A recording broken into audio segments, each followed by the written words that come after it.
Bismillahirrahmanirrahim. Kali ini kita akan belajar akidah akhlak tingkat MA atau Madrasah Aliyah kelas 12 pertemuan yang pertama.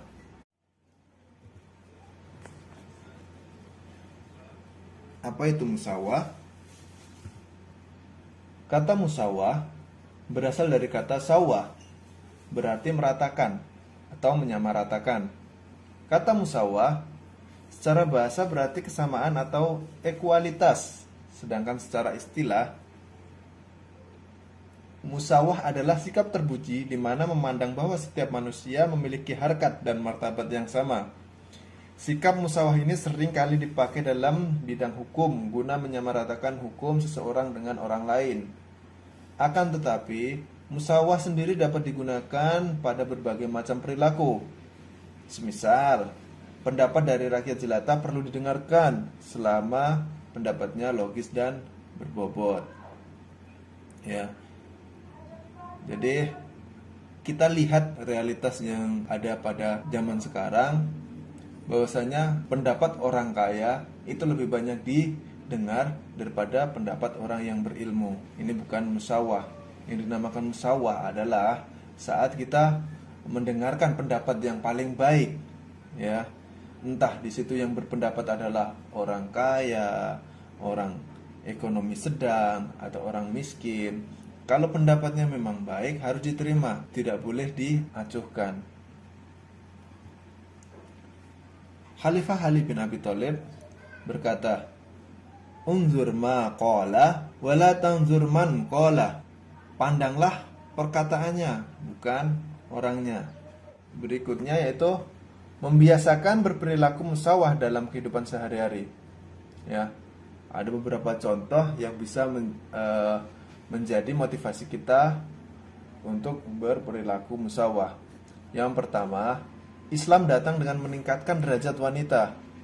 Pada masa lampau, wanita dianggap sebagai harta yang dapat diperjualbelikan. Setelah datangnya Islam, wanita dikembalikan pada fitrahnya.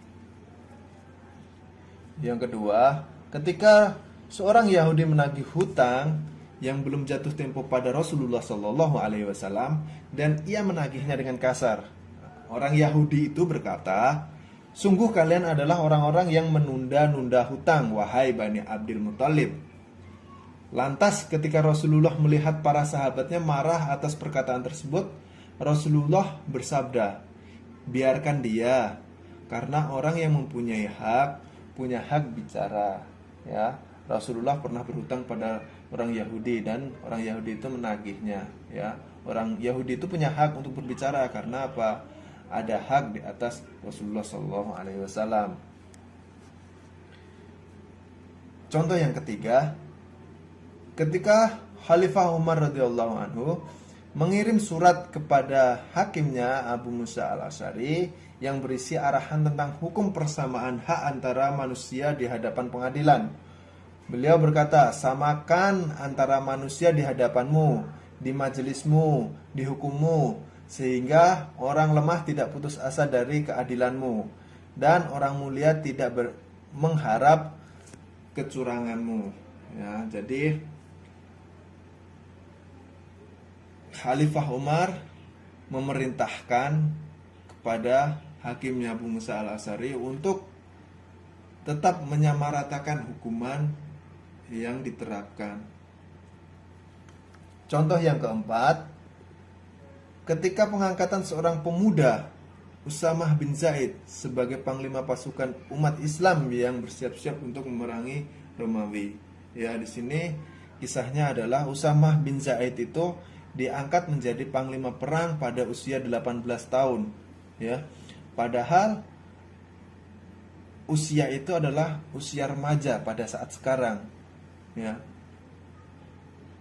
Tapi Rasulullah SAW tahu, ya, tahu kemampuan dari Usamah bin Zaid untuk menjadi panglima perang. Itu bukan kita lihat dari dia sudah tua atau dia sudah berpengalaman, tapi juga harus dilihat kemampuan dalam memimpin.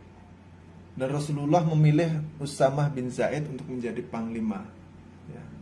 Karena Rasulullah tahu bahwasanya Usamah bin Zaid adalah orang yang bisa diandalkan untuk menjadi pemimpin pasukan untuk memerangi Romawi.